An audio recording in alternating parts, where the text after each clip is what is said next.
So rebel ಆಗಿದ್ದವ್ರನ್ನ ಸೇರಿಸಿ ಸಭೆ ಮಾಡಿದ್ದೀರಾ? ಬರೀ ಸರ್ ಬನ್ನಿ ಸರ್.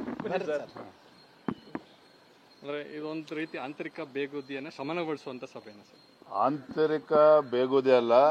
ಇವತ್ತು ನಮ್ಮ ಪಕ್ಷದ ಎಲ್ಲ ಕೆಲವು ಹಿರಿಯ ಮುಖಂಡರು, ಕೇಂದ್ರ ಸಚಿವರು ಪ್ರಹ್ಲಾದ್ ಜೋಶಿಜಿಯವರು, ಮಾಜಿ ಮುಖ್ಯಮಂತ್ರಿಗಳಾಗಿರ್ತಕ್ಕಂಥ ಸದಾನಂದ ಗೌಡರು, ಕಾರಜೋಳಜಿ ಅವರು, ಸುನೀಲ್ ಕುಮಾರ್ ಅವರು, ಸಿ ಟಿ ರವಿ ಅವರು, ಅರವಿಂದ್ ಲಿಂಬಾವಳಿ ಅವರು, ಡಾಕ್ಟರ್ ಅಶ್ವಥ್ ನಾರಾಯಣ್, ರವಿಕುಮಾರ್ ಅವರು, ನಾವೆಲ್ಲರೂ ಕೂತು ಇನ್ನೂ ಕೆಲವು ಪ್ರಮುಖರು ಬರಬೇಕಾಗಿತ್ತು. ಕಾರಣಾಂತರಗಳಿಂದ ಬರೋಕ್ಕೆ ಸಾಧ್ಯ ಆಗಿಲ್ಲ.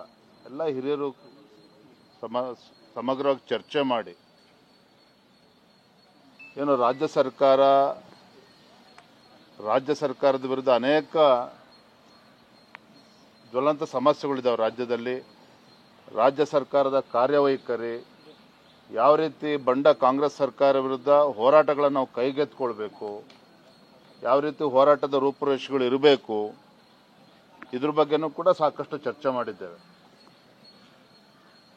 ಅದೇ ರೀತಿ 9-10 ತಂಡವನ್ನು ಮಾಡಿ ಜಿಲ್ಲೆಗಳಿಗೆ ಪ್ರವಾಸ ಮಾಡಬೇಕು.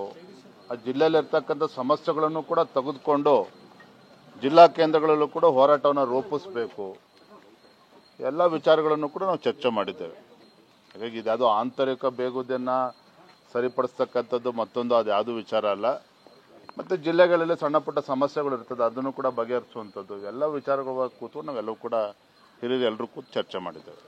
ಪಕ್ಷದೊಳಗಿನ ಒಂದಷ್ಟು ಸಮಸ್ಯೆಗಳಿದೆ ಸರ್, ಅದ್ರ ಬಗ್ಗೆ ಏನಾದರೂ ಚರ್ಚೆ ಆಯಿತಾ? ಅದನ್ನು ಯಾಕಂದರೆ ಮುಖತಃ ಸಮಸ್ಯೆಗಳನ್ನ ಬಗೆಹರಿಸ್ಕೋಬೇಕು ಸರ್, ಅದರಿಂದ ಮುಂದೆ ಹೋಗೋದಕ್ಕೂ ಕೂಡ ಸರಿ ಹೋಗುತ್ತೆ ಅನ್ನೋದು.